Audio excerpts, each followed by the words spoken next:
Hey there folks, this is GreenXI, welcoming you right back to Let's Play Umineko. This is episode 66.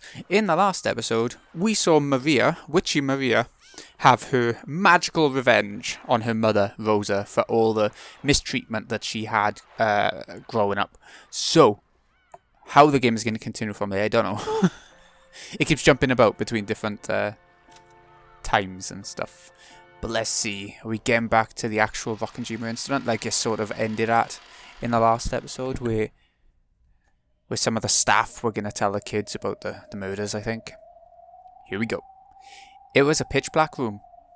There were no windows, and with the weak light bulb, one could just barely make out the state of things around them. It appeared to be an old forgotten underground storage room, with some kind of dusty furniture haphazardly thrown into it.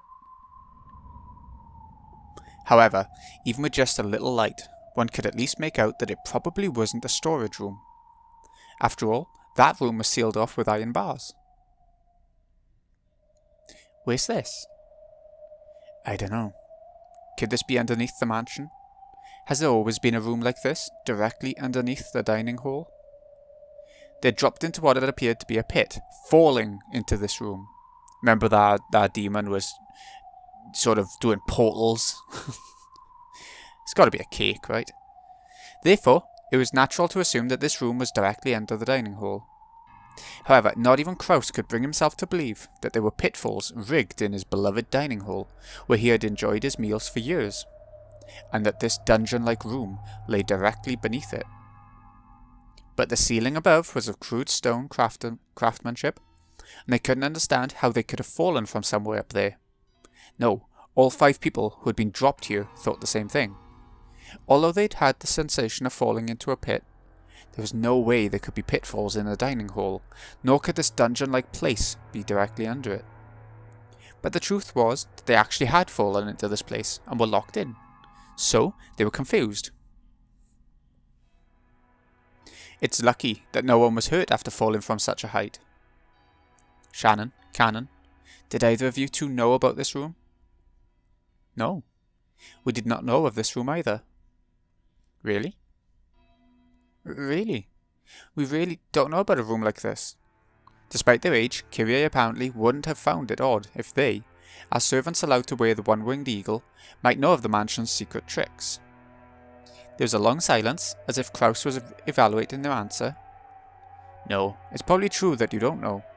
After all, this is the clean freak Shannon we're talking about. If she knew about this room, she'd probably scrub this place until it was sparkling. The filth of this room is proof that you two don't know of it. More importantly, I think we should worry about what to do next. Exactly. We need to call the police, or rather administer first aid as soon as possible. Nanjo's words were hollow. Obviously. 6 people had been killed in the dining hall. Everybody had seen the exact moment when they'd been killed. And since half of their heads had been destroyed, anyone could tell that the deaths had been instant with just a single glance. Everyone understood that first aid no longer held any meaning. Thank you, Dr. Nanjo. We already understand that our partners are no longer alive. Thanks for trying to console us by mentioning first aid. Netsui. Once again, a gloomy silence dominated the atmosphere. But Kraus shook his head harshly over and over, and for the time being, decided to forget the pain of losing his wife, and to dedicate himself to figuring out where they were. Everyone, listen to me. Father is hopeless now. We've passed the point of searching for a reason or an explanation that can be expressed in words. Nobody answered. Without any kind of discussion or mercy, 6 people had been killed in an instant. And Kinzo had even been so bold as to proclaim that we'd become sacrifices for a ceremony involving 13 murders. Since we've been locked up in this place, we too will probably become the ceremony's next sacrifices soon. Around this time, our eyes became used to the darkness, and bit by bit we were able to understand more about the dungeon's interior. What we thought was furniture haphazardly left in the dungeon turned out not to be furniture at all. There were things like small cages to lock people in, restraints, or else torture racks. At any rate, it was obvious that it was easier than a mere jail cell. Since the objects were rusted together and coated in thick dust, there was no doubt that they had been forgotten. Maybe you could even call these things Kinzo's sealed and forgotten madness. However, we'd been locked away in this room. Those objects weren't exactly comforting to people who were locked up, hoping to be released without harm. At any rate, let's get out of here. We've lost loved ones and friends and would like to spend some time shedding tears. But more than that, I'm worried about the children. I wonder if the children are safe. All we can do is pray. Come to think of it, Kumasawa and Goda aren't here. Perhaps they were able to get away safely. You never know. It would be a relief if they were able to meet up with the children.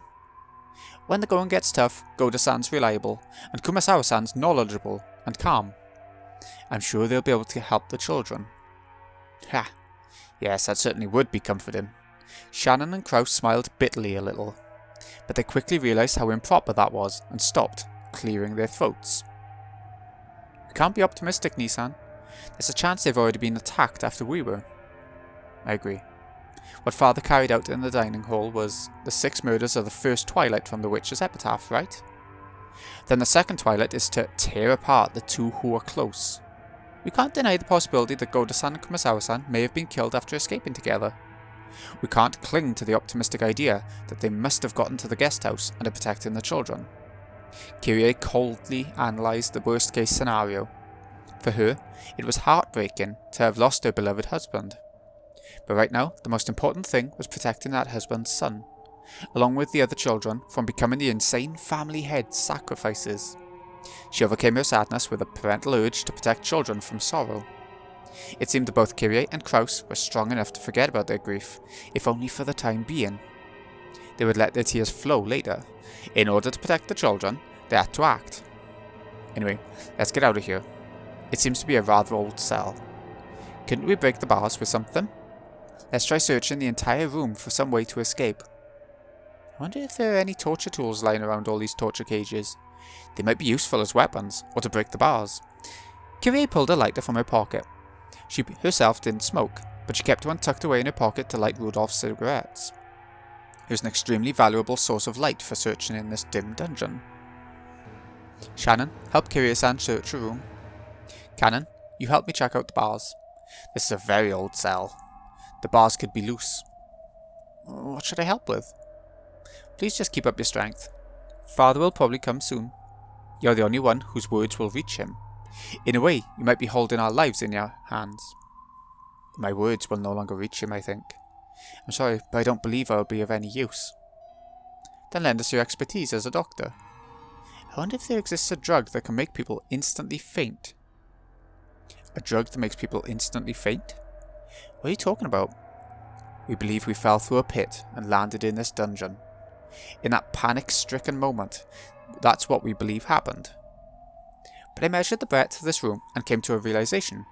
This dungeon can't be underneath the dining hall. Why'd you say that? You're an idiot, Nissan. Compared to the dining hall, this dungeon's too cramped. Exactly. The first person to fall was Kraus Nissan. The second was myself. When you fell into this room, did you move from that spot, Kraus Nissan?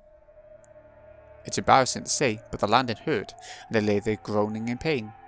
Immediately after that, Kirie-san came crashing down next to me. The distance between where we were standing and the places where we landed is clearly off. Certainly, when you put it that way. I was the next to fall, so I remember fairly well where you two were standing. The distance between you two in the dining hall might have been greater than this entire room. We fell into a pit and directly dropped down here. It's not like we fell into multiple interlocking pipes and were all collected here. The fall was instant, wasn't it? I don't remember rolling around in some sort of elaborate water pipe system. True, we can't explain it with a pitfall. What a strange tale. What's that have to do with a drug that makes people instantly faint, like Kirie-sama was talking about? Kirie-sama's probably thinking that there were no pitfalls in the dining hall, correct? But in reality we did fall. More accurately, we felt as though we fell into pits. That was only natural. After all, we experienced something that couldn't be described any other way. I see. In other words, this is what you want to say. We did not fall into pits. We were attacked with something like a blow dart, for example, and lost consciousness instantly. It could be that we just remember the instant we fell to the floor, as though it were falling through a pit. I see. That's a much more persuasive argument than there being numerous pitfall traps in the dining hall that we've never noticed, even after decades eating there. Nissan, do you have a watch? Yes. I have a pocket watch. It's about 22:40. Yes. My watch says the same. In short, it's only been a bit more than 10 minutes since that uproar in the dining hall, at most. My watch has the same time. That's much too short a time to knock us out and carry us somewhere.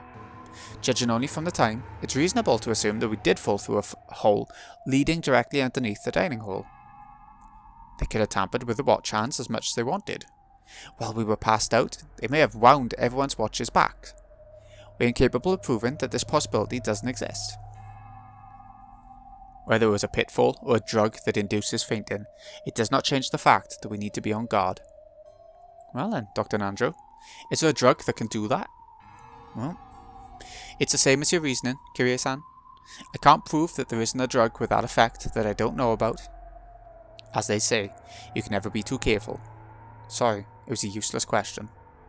I just thought that with my hypothesis, I could suggest that this dungeon might not necessarily be directly underneath the dining hall. I see. There's always the possibility that we were carried off to the hidden mansion they say Father built in the middle of the forest. If we can escape from here and get outside, then we'll know.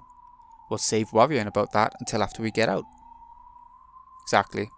I'm truly sorry. I've only been asking about and paying into useless things. Prying into. No, it's quite promising. If you notice anything else, please tell us. It might become a hint to escaping from here. Rudolph was always talking about you.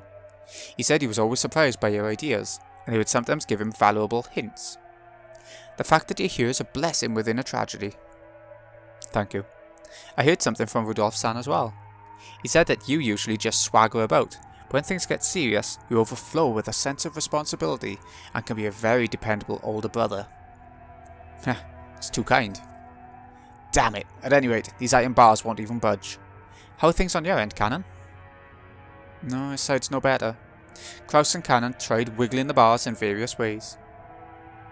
There were a few bars that could be twisted, and a few had enough space to rattle a little bit around in, but they couldn't be broken with human strength alone. However, there was still hope if they could use some kind of lever-like tool. It was still far too early to give up yet. The children's lives were hanging in the balance. Even if there was no hope, they couldn't stop their struggle, and it was better for them to act this way. If they were to stop, there's no doubt they'd once again be overcome by the grief of losing their loved ones, and curl up, clutching their knees.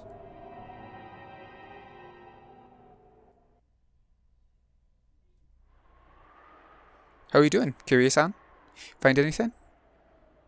I found some small stones that we could hold onto and hide. Something like this could probably be used as a weapon, though it'd probably be impossible to whittle down those iron bars with them. How about you, Shannon-chan? No, nothing. This is a phone. I doubt it's connected, but we might be able to use the cord as some form of string-based weapon. If we break it, we could take out the metal parts. Kraus-Nissan, there's a keyhole for opening the bars, right? Yes. It's a pretty large hole, quite old-fashioned. If we twist some wire into it, we just might be able to pick it.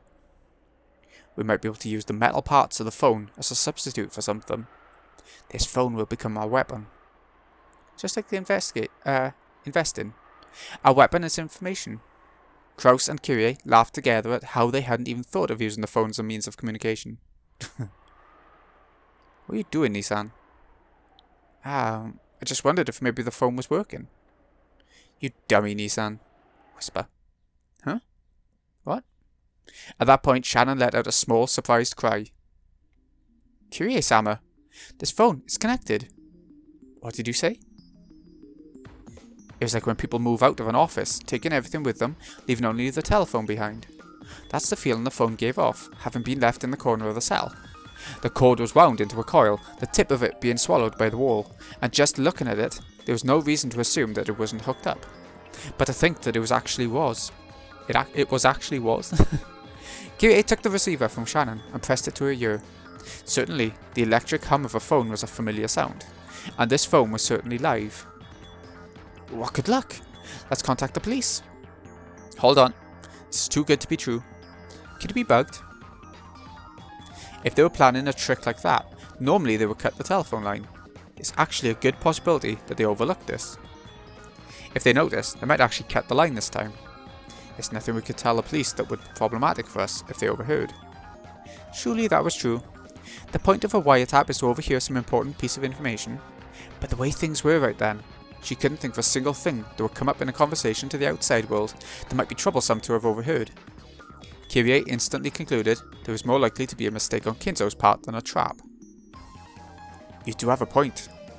I believe you start with 0 to make calls through the external line. Kanekun, I'm going to make a phone call, so will you watch how things are out there for me? If you sense somebody coming, let me know. Yes. Kanen raced off towards the iron bars, silenced his breathing, and strained his ears. As everyone present watched her, Kyrie dialed 110. However, she pushed the hook down and redialed many times. It didn't seem to be working very well. The outside line begins with 0. 110 would be 0110 then, right? It doesn't seem to want to go through. Hand it over here, I'll try to call. Kraus took the receiver in Kyrie's place and tested various things.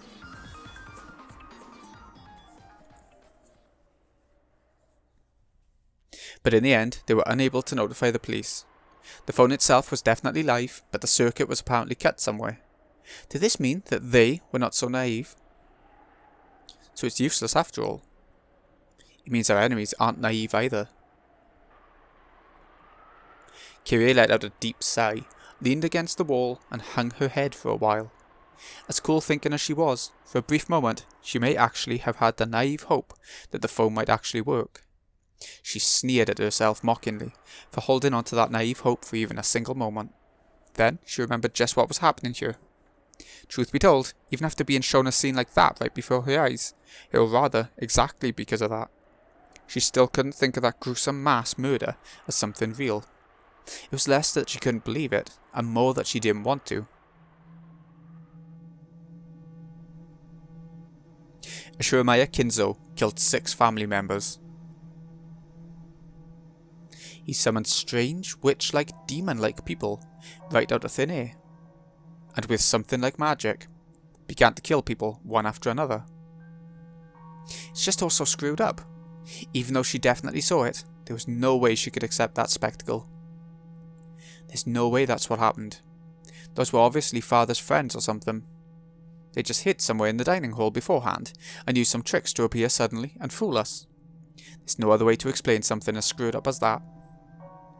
When those 6 had had their heads blown apart, a golden arrow had flown around and around the room. That had hardly truly looked like magic.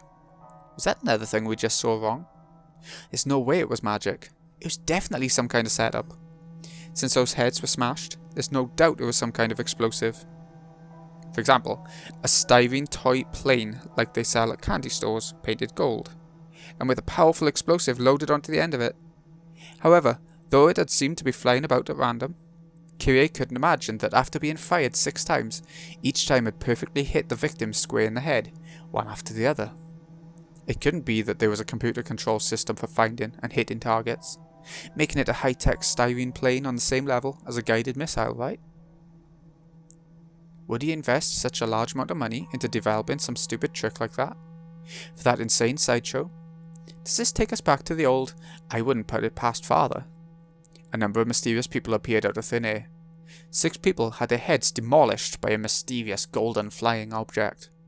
And the 5 of us were locked away in a mysterious dungeon by a mysterious set of pitfalls, or else put to sleep by some fainting, poisoned dart.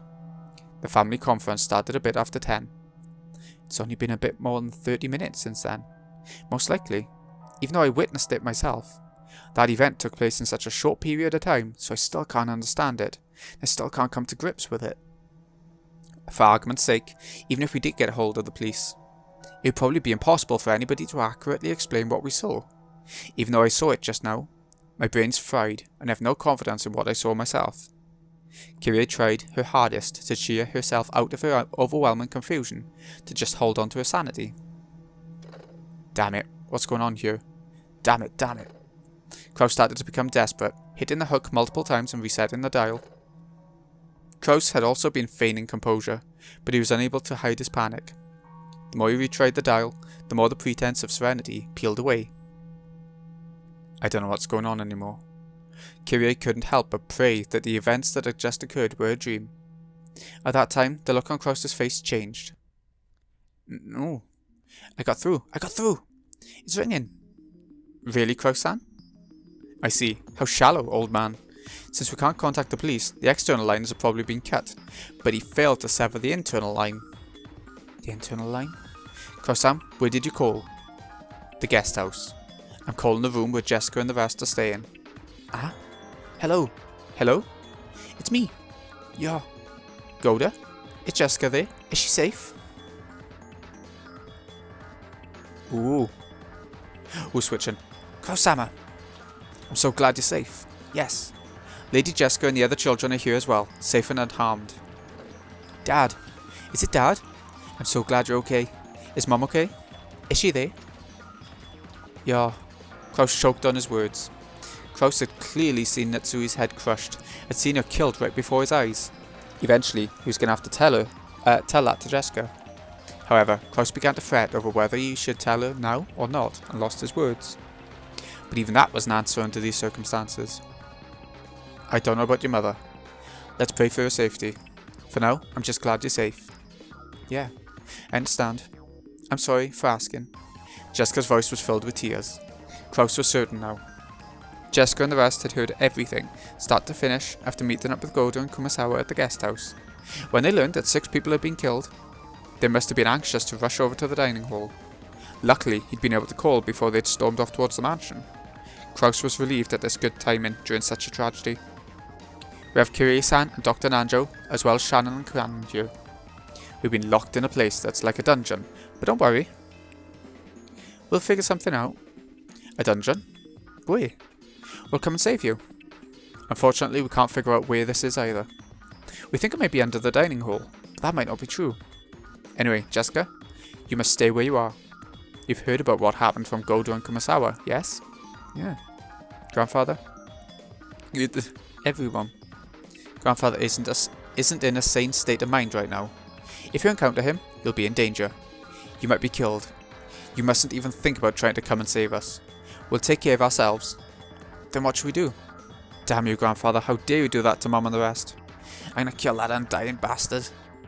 Jessica, if you talk like that, you'll sadden your mother. Those aren't the words of a lady. Ooh, ooh. Anyway, put your own safety first.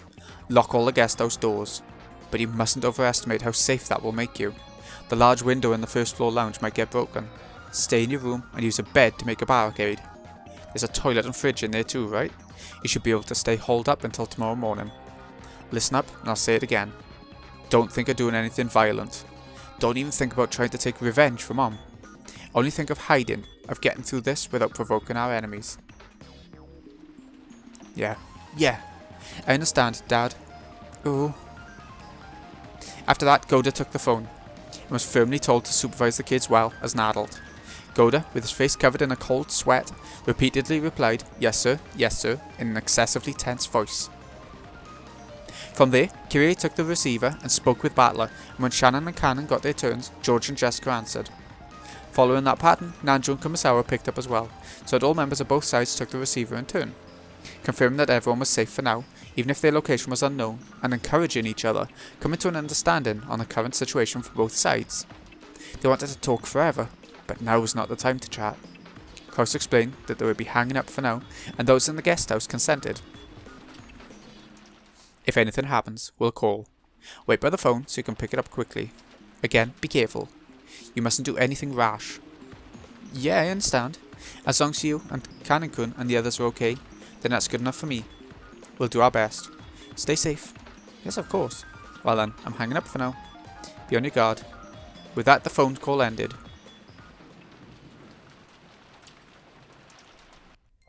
Goda and the rest of the men quickly descended to the first floor, closed the shutters, and secured the sturdy locks on the doors. However, just as Kraus had worried, there was nothing that could be done about the beautiful wide window in the first floor lounge. If someone broke that, it would be easy to get inside. It wouldn't be hard for someone like Kinzo, who hadn't hesitated to commit a murder, to invade the first floor. It's likely that Grandfather and his followers will be armed. Locking ourselves in our room is our best bet, and moreover, our only method of forming a barricade. It's painful that we have no choice but to hole up in a sealed room, but if our enemies are carrying guns, then that's the only method we have left to us. I have heard that the Master has a collection of working guns. That's right, guns. That was a gun. If so, it must have been a horribly powerful gun. We can't contend with that at all. It takes a lot of force to smash someone's head open, right? So it might be a magnum bullet, or something like that. That'd probably go through a flimsy door like it was nothing. If so, then that's even more of a reason to hold out in our room. Let's slide a bed in place, and block the window too. If we do that much, then no matter how many guns they've got, they shouldn't be able to raid us. Crap, all we can do is the passive, one-sided defense. Damn it, dealing a finishing blow to Dad, and even capturing Kyrie. That's gonna cost you, you damn geezer. Impossible, there's no way we can compete with him. Besides, it's not just the Master, he has his underlings too. There might even be more of them. Just what are they? Battler was filled to the brim with the urge to get revenge for Rudolph, and to rush out of here to save Kyrie. But just by looking at how terrified Goda was, there was no doubt in him that this would be reckless. It's gotta be hard on you too, right Daniki? And yet, you gotta stay holed up here, damn it. Of course, I'm torn up about that too. It's not like I can remain calm with both my parents murdered. But specifically because of that, I have to remain calm. Do you think our dead parents would want us to die in vain? There's no way they would. They'd want for at least their children to escape. So I'll survive, and I'll report this to the police and uncover everything. I'll leave my enemies to the courts. That's my revenge. There's no way our parents would want us to die taking revenge for them, right? You're right. It's just as you say. Damn it, you old bastard. What's this about a ceremony? If we're supposed to be as sacrifices for something like that, then we'll escape no matter what it takes, ruining this precious ritual of yours. That's right. Besides, you still have Kyrie-san, Battler-kun, and I still have Shannon. Anyway, let's be cautious and wait for our chance. Any careless actions on our part might just end up causing harm to those who have been captured. Hostages, huh? But Grandfather captured them, so he could use them as sacrifices, right? If we don't go and save them, then are we just waiting for them to get killed? We don't even know where the dungeon they're being held in is. Shannon and Kanekun didn't know about it, and of course Goda-san and Kumasawa-san didn't know either. The possibility that they're in a secret location that only Grandfather knows of is incredibly high. Under these circumstances, aimlessly wandering about would be practically suicidal. I understand. But still, damn it, you saying the only thing we can do is stay confined here until something happens? Battler-sama, I understand how you feel, but let's put safety first. From what Kraus-sama said, they seem to be in a fairly old cell, and they may be able to break the bars somehow. The wise choice of action now is to believe in them and wait. Grandfather has a number of subordinates, and they're all armed, correct? Yes, he does. And they're probably all armed. Goda had been able to say that Kinzo had comrades with him, but he hadn't been able to mention that they were mostly young women like witches who had used strange magic to murder. If he had said that, it would only have cast doubt on his sanity. No, not only that, he himself still couldn't understand what he had seen, and was doubting his own sanity. But regardless of sex or appearance, regardless of whether it was done with magic or a gun, the fact that those girls had followed Kinzo's orders, and killed 6 people in an instant, was an unshakable truth. If that group came to attack the guest house as well, what would happen? Just closing the doors and windows like this was surely meaningless.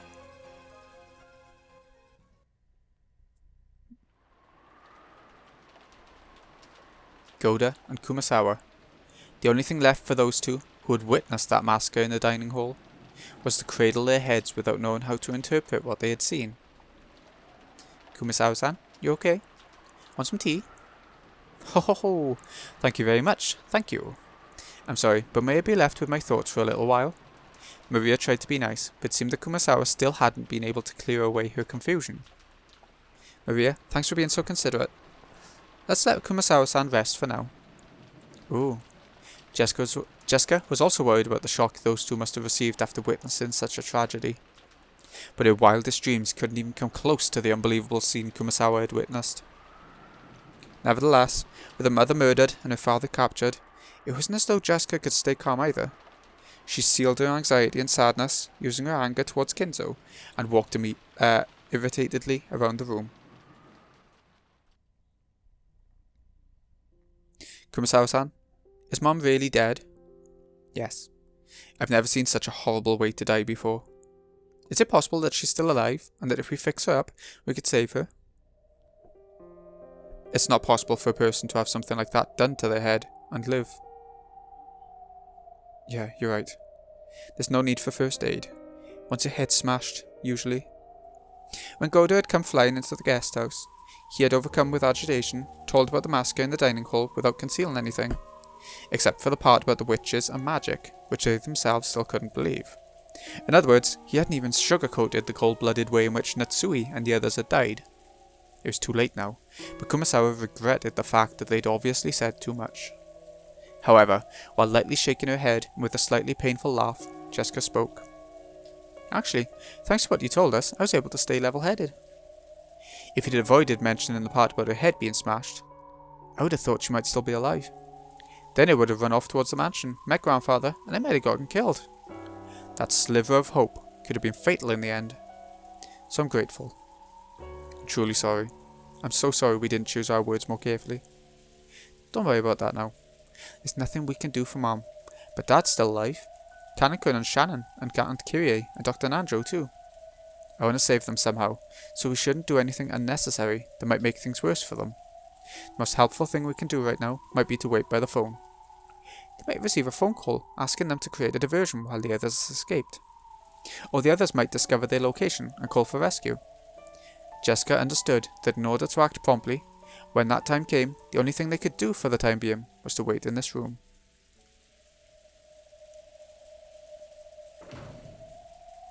Once they finished inspecting the downstairs area and locking up, George, Battler and Goda returned. Each was holding various objects. George had things like drinks, canned foods, crackers, other types of snacks he had found in the lounge, and a storage room, as well as a first aid kit. They were all consumables that would be essential during a siege. Goda had a large folding ladder and carpentry tools. Those were to seal the door from the inside, just in case. If it came to it, the ladder was for escaping out the window. Battler brought up objects that would be used as edged weapons or poles.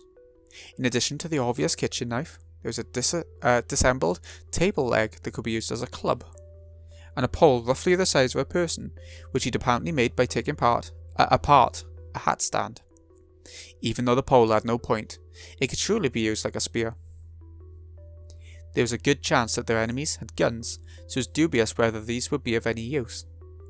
But it was still better than not having them, and if having these could give them at least a little peace of mind, then it'd be useful for their calming effect. Then the bed and sofa were placed up against the door, barricading it. They didn't go so far as to seal it up with nails. There was still a chance that Kraus and the others would escape and come to meet up with them. They'd apparently set up a barricade at the top of the stairs as well. It had been set up in a way that would create a racket, so it would serve as a warning alarm as well. That had apparently been Battler's idea. For that reason, they turned the TV off. This way, if the first floor window were to be broken, they would hear. Once the switch had been turned, all that was left was an eerie silence.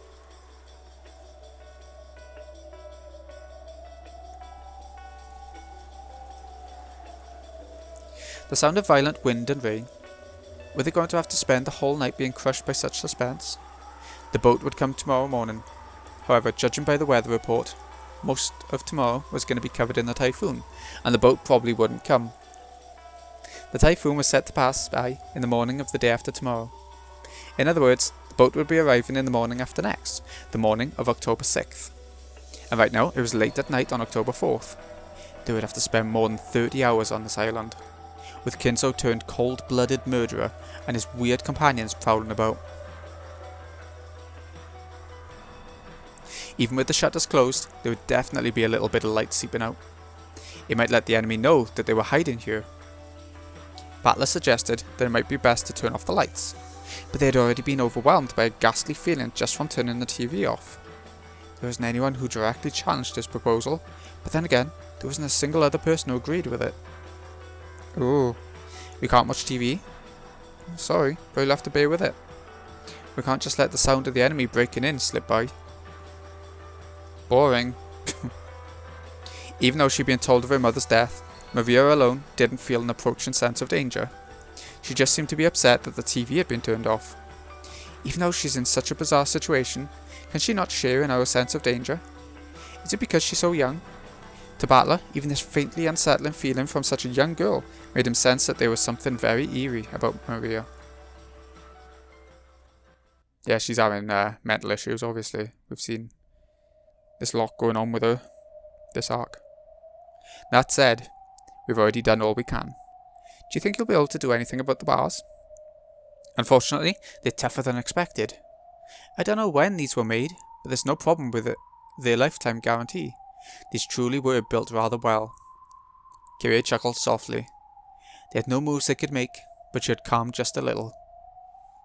This place is just like the capture pile of a chess game. So are there no remaining moves left to us? Not yet. It's still too early to give up. If we stop thinking, we might as well stop breathing, right? Exactly. Chess pieces in the capture pile may serve no purpose, but in shogi, they can be quite significant. Just one captured pawn should be able to put pressure on the opponent. I see.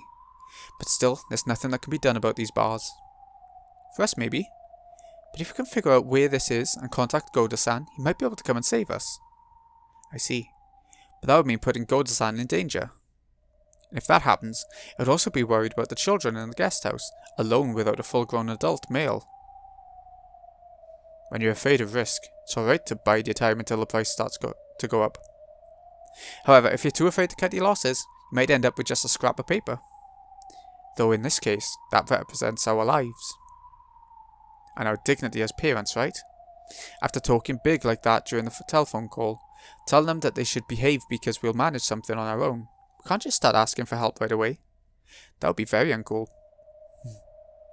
By this point, I've long since thrown out such useless pride. Why don't we put our heads together? Where is this? Is it really underneath the dining hall? Or else is it a different place, separate from the mansion? Kraus, Kirie, and Anjo began to discuss this further. Cannon was squatting by the bars, silently trying to sense anyone's presence. Just as he had been ordered. Shannon came close to him, and they both squatted down together. Do you sense anyone? Yes.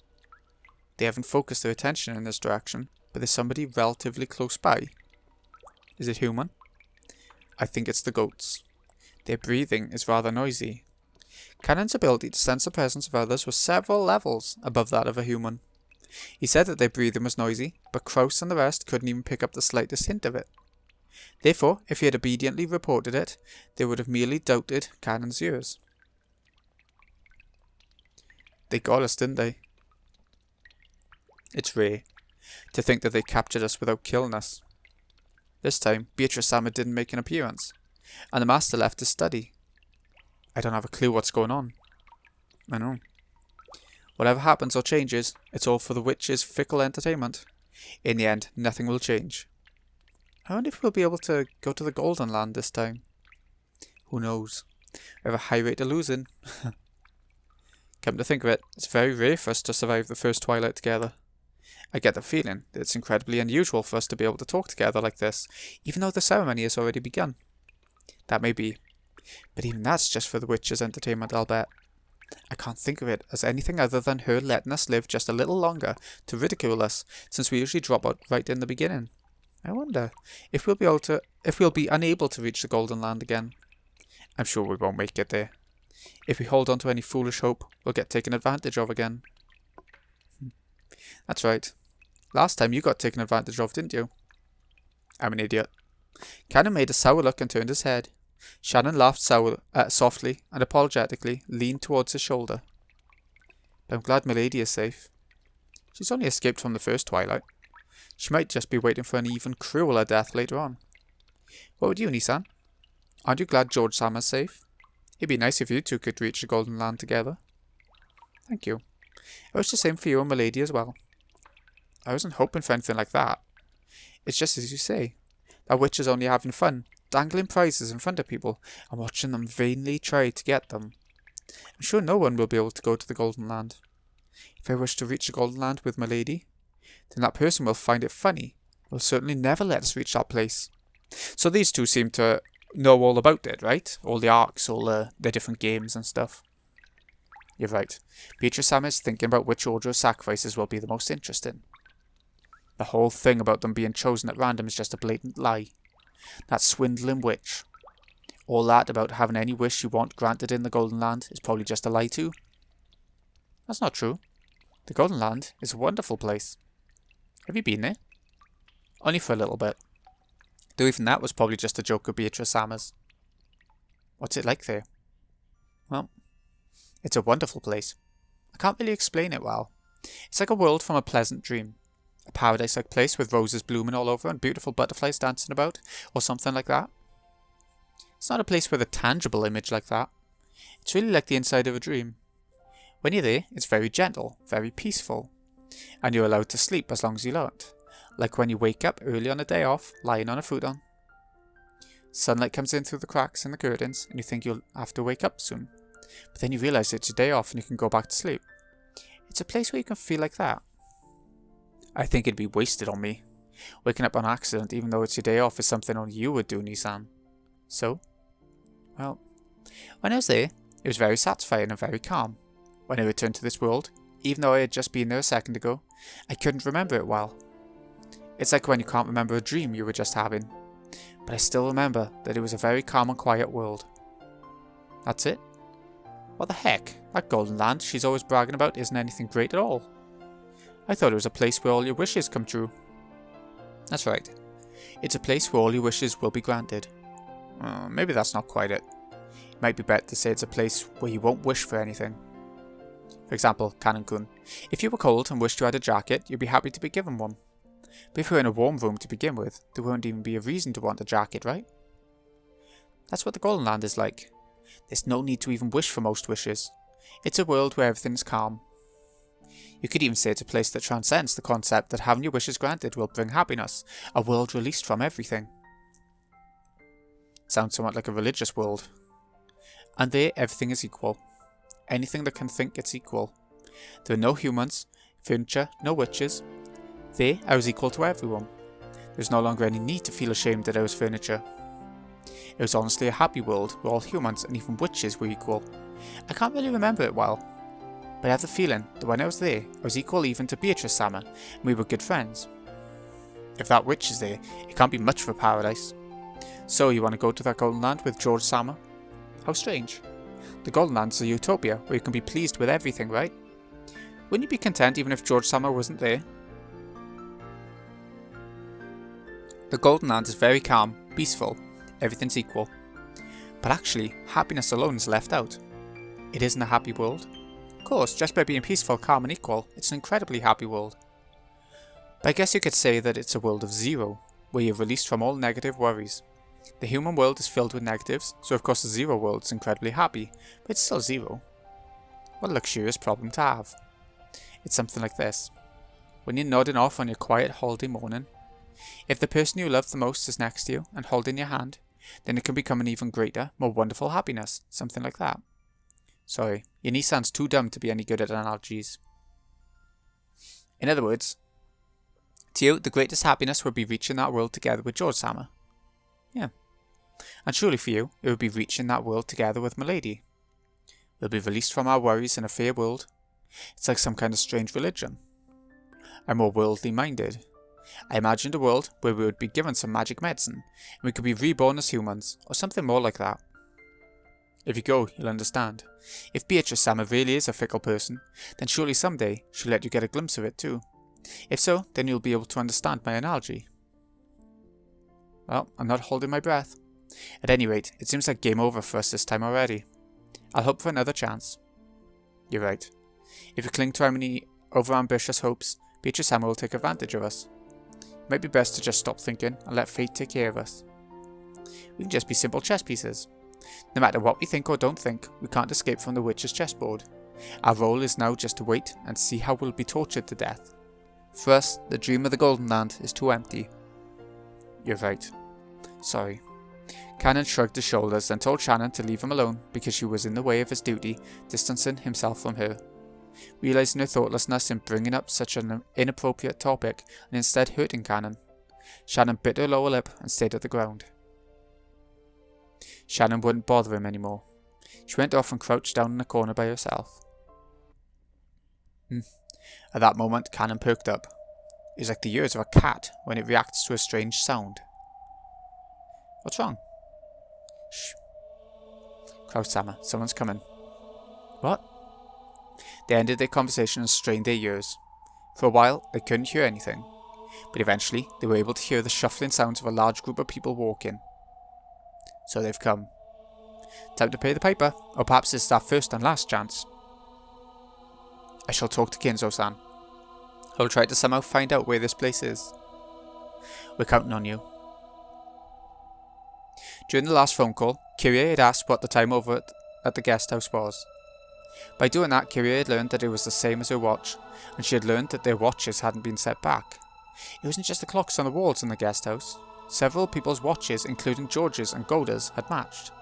If that was the case, then it had only been a few minutes between the time of the massacre in the dining hall and the time they had been transported to the dungeon. Not enough time had passed for them to be knocked out and carried away. Then were those really pitfalls, meaning that this was the area directly under the dining hall? All that they could do was pray that Nanjo could find out where this was. They're coming. There's probably 4 people. The master and 3 of those who appeared in the dining hall. That's enough. You come back here as well. We'll deal with the rest. Shannon-chan, sorry, but can I have you sit by the phone? Hide it with your skirt. Ah, yes. The shuffling came close, and there was the sound of a large door being opened in the hallway. The light they were apparently carrying illuminated the hall, stroking the walls with sharp, razor-like shadows. And then, the light from the lantern they held illuminated the prisoners through the bars. The bars' sharp shadows divided them up lengthwise. There were 4 silhouettes. It was Kinzo, Ronove, Virgilia, and Gab. Silence, everyone. Please welcome the head of the Ashurmaya family, Lord Goldsmith. Goldsmith? His father's pen name. It seems he always signs with it when writing those bizarre grimoires. Kinzo, made English style? Shouldn't that be Gold Warehouse? Ha! What more is a warehouse than a place to keep things in? However, I give birth to gold and use my craftsmanship to further increase its worth. Don't you think Smith is much more fitting? True enough. I apologise for butting in. Kinzo-san? Just what's going on? Where in the world is this? Oh, my friend. Can't you remember? True, you may have never entered the prison, but you should remember walking through this corridor. Huh? Huh? You don't mean... Do you have any idea? But, well, it's unthinkable. Firstly, we fell through a pitfall and were locked up in here after only a few minutes. Not only is the distance too great, that's physically impossible. For a human, right? Father, is this the mansion? To think that the mansion had a basement like this.